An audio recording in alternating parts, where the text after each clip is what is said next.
Here's how to make a 3x9 raised bed planter for $35. Your shopping list is 8 6-foot cedar dog-eared fence pickets, 1 2x4x8 stud untreated, and 1 packet of these screws with the wider head.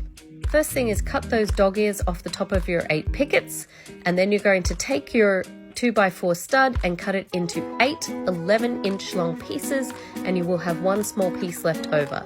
Then cut 3-foot pieces from 4 of the pickets for your 2 short ends, and then the leftover pieces plus 1 more picket makes your long sides, and this is the pieces that you should have cut in the end.